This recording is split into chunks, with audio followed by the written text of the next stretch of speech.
Ngayong simula na ng long holiday weekend, bagang pumila mga pasahero sa ilang bus terminal sa Cubao. Live mula sa Quezon City, may unang balita si Bea Pinlac. Bea, kamusta dyan?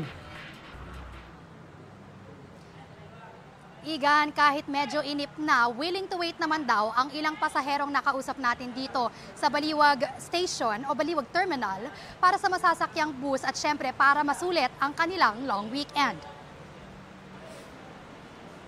Tagal ko na pinag-antay.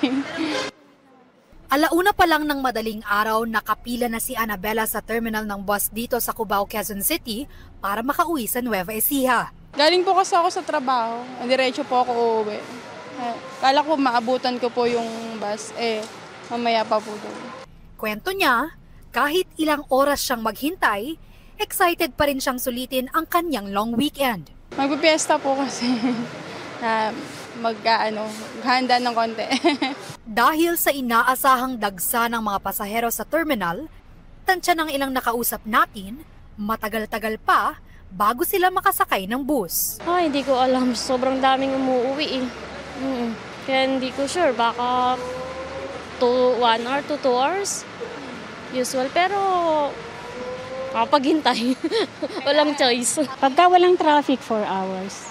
Pagka traffic, sana wag. Marami man o kaunti ang dala nilang gamit pauwi, may isang bagay na hindi raw nawawala sa bitbit ng mga pasahero. Pasalubong. Ano lang po, mga grocery, chocolate. Pasalubong sa anak ko. Ayon sa dispatcher office ng bus terminal, sapat ang bus nila para sa inaasahang dagsa ng mga pasahero ngayong long weekend.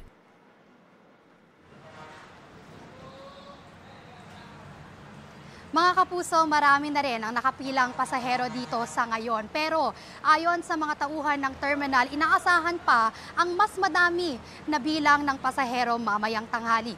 At yan ang unang balita mula rito sa Quezon City, Bea Pinlac para sa GMA Integrated News. Igan, mauna ka sa mga balita. Mag-subscribe sa GMA Integrated News sa YouTube.